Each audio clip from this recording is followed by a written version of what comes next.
the Las Vegas Sportsline.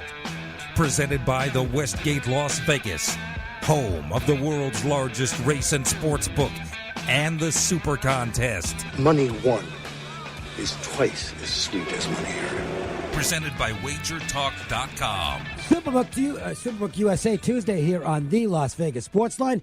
The Westgate Las Vegas, home of the Superbook, will be the sponsor of today's show, and we'll have Jeff Sherman on with us later on. We'll run up and down the board, and we'll pause a little bit and take a little deeper look at the NBA, which is one of Jeff's specialties. He is as sharp as they get in the NBA. Marco D'Angelo's here. Mark Seidel's at the controls. I'm Dave Koken. I have to tell you that if I were to handicap cities to produce the best food, Buffalo's on the list, okay? And I'm going to tell you, I think I have a rationale. It has to be a rationale for anything, and I'm going to give you the rationale. The weather sucks so bad in Buffalo for like 10 months out of the year that they're inside concocting these great recipes for food. And the reason I mentioned this is I had a beef on weck for lunch today. I just had one of those last week. And that's an odd sandwich. Such a good sandwich. I know, and I just had one last week at Red Rock at T-Bones. And they had, that's odd for us both to have one in a week, and we didn't talk to each other about it. Restaurant, I go to Giuseppe's a lot for lunch, and they had it on special, and it's like, oh, yeah, I'll go for nice. that. Very. I still thank Buffalo. I still thank Buffalo for buffalo wings. That's where they come from. Yep. And there's been a lot of knockoffs, but the original Buffalo Wild Wings. I'm not talking about Buffalo Wings. I should say they weren't called Buffalo Wild Wings. But Buffalo Wings, the originals are. Man, that's some good chicken. It's. I know Dave loves this chicken. I do. All right. Hey, we got a good football game last night. I know it was two garbage teams. And maybe, I don't know whether that cut down on the viewing audience or not. But for those who watched, this was an entertaining game between two teams who haven't won much, who were trying to win last night. And the result was a really good football game. It was very entertaining. Both teams, went up and down. And it looked like for a second San Francisco was going to, break it open when they went up 20-10. But, the Giants came right back down. And, could you just imagine if Eli had any sense of consistency with what they have with Beckham and Barkley? They've got the nucleus for a nice offense here. It's going to be great when they actually get a quarterback. Give Eli credit. He went down. Too. But yeah, they need the offensive line. There's no question about that. They've tried to work for that, and they've made some additions. But Eli, he had his moments, both good and bad, as he usually does. But at the end, good for him. He got the win and probably secured his starting job for the rest of the season. He's had his share of fourth-quarter wins over the years. And Mullins looked like a rookie at the very end. I mean, it wasn't that he was making bad throws, but it was where he was making the throws. You can't use the middle of the field, okay? You just can't do it. It eats up too much time. And then they had a 5-yard penalty because they couldn't line up quickly enough, and that cost them a timeout as well, which proved to be damaging. And they used the timeout on defense when the Giants were driving. So, this was San Francisco might have had a shot to pull this one out. But having to use those two timeouts was really costly. Yeah, ran out of time. And did you notice Mullins, as you talk about rookie, when I look at rookies and are in the backfield, and I commented on Monday's show about, Baker Mayfield the last few weeks has had a little more of the happy feet in the pocket. You saw Nick Mullins last night.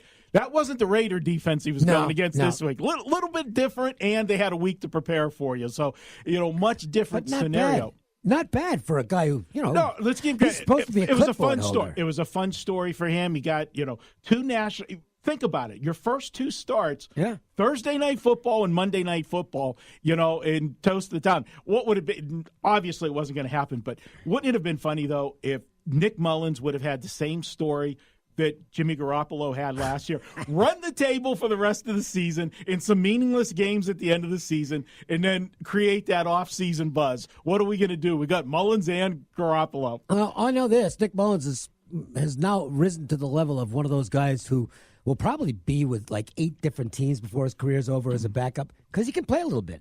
I know he's in a better position than Nathan Peterman. Did you see the big news, though?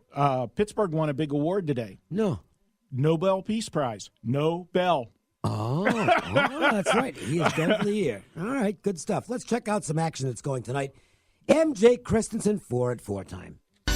1, 2, 3 into the 4. Put the fours up. Put the fours up, I said. Do it right now. Tonight's action is just around the bend, and the guys want to get your night off to a great start. 4. It's the Las Vegas Sportsline's 4 at 4. Not 1, not 2, not 3, but 4. Unbelievable. You know what citrine is? Citrine. No. That is the birthstone for November. Could be citrine. I'm not really sure. I think it's citrine. It's known as the healing quartz. Legend has it that citrine promotes vitality, energy, positivity, prosperity, and abundance. Should have taken some before I watched the Jacksonville State-Penn State game last night. Should have rubbed some citrine all over my body. It is also known to calm tempers, soothe anger. Boy, I really could have used some last night. And manifest desires. Oh, you lucky Scorpio babies. MJ Christensen celebrating November with the magic of citrine located at Boca Park. First game on the agenda. We're saving the UC Riverside UNLV game for later in the show. Western Michigan and Ball State will play football. This game starts at the top of the hour. It's an early starting football game. Western Michigan goes in as the favorite, despite the fact they lost their quarterback a few weeks ago for the season, but they can still go in and handle Ball State. One would think they're the favorite in the game. Western Michigan needs to win this game and then hope that Northern Illinois gets upset tomorrow by Miami. We'll look at that game later on in the show. For the Broncos to have any chance at winning their division, they have to win tonight to at least keep hope alive for another day. Yeah, and all they had to do was take care of business last week. If they win last week, then they could have controlled their own destiny going into that game. So you got to wonder what their mental state is.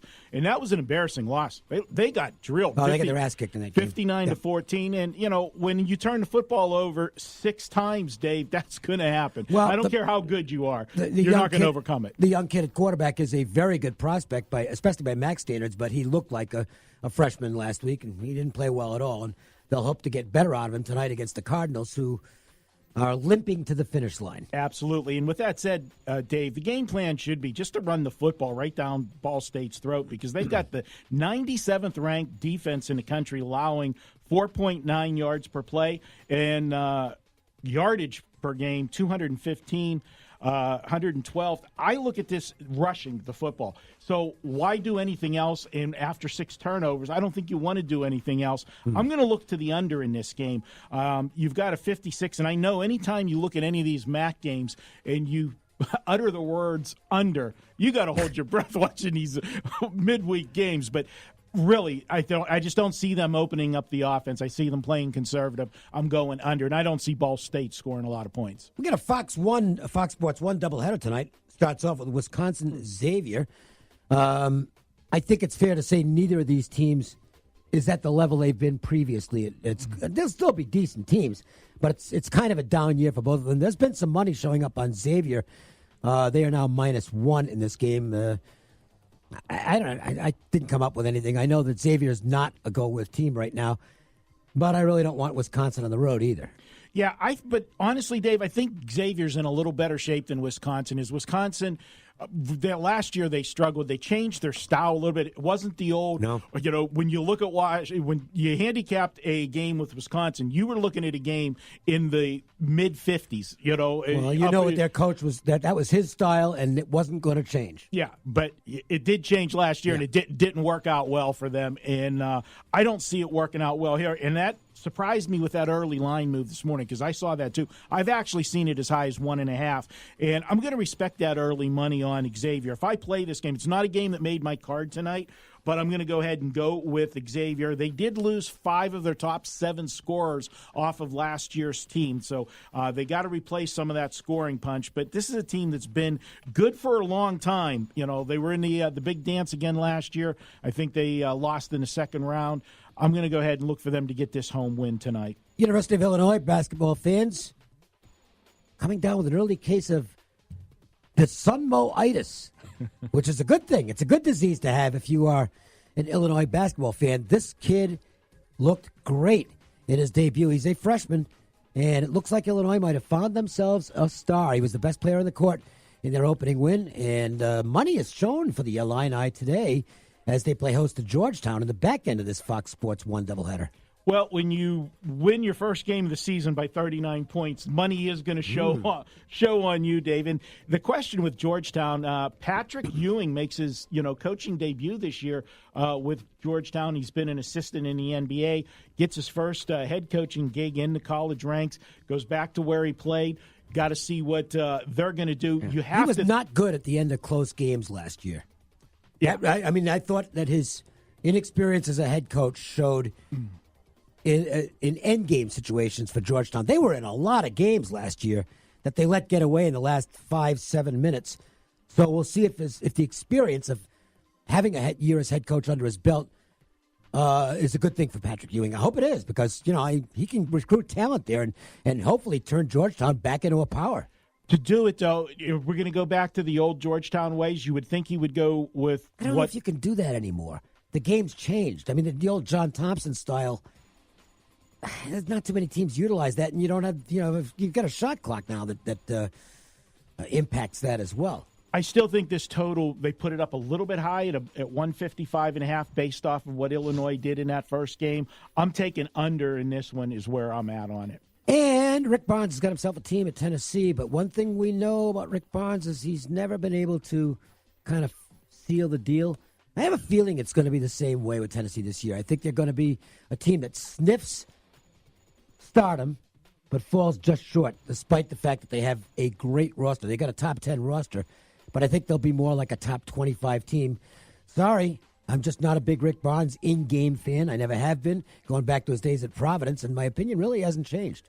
Yeah, you look at this team, the expectations are absolutely high. They brought back almost the entire team from last year, and that's a team, Dave, that went 26-9 last year before losing to the Cinderella of the big dance, Loyola Chicago. We remember that story from last year. This is a team, and that's why they come out ranked number 5 in the country. Georgia Tech, the cupboard, pretty bare down there. They lost a lot from last year's team, including the playmaker for them, who's now playing for Minnesota in the NBA. I look for them. This is just Tennessee, 30th ranked defense last year, allowing just 40% shooting, and they got that whole team back. I got to go with them in this one, but 16 points, a lot of points, Dave. Yeah, it is. I can't do it, so I'm not pulling the trigger. It's Tennessee or pass. I'm passing. And we're not ignoring the Running Rebels. They'll be in action tonight against UC Riverside. We'll talk about that game later in the marquee matchup. Right now, it's time to bring in the man who is followed on Twitter at Golf Odds, but he knows more than golf. It's Jeff Sherman joining us from Superbook USA. What's going on, Jeff? How are you? Oh, excellent. A lot going on, Dave. How's it going?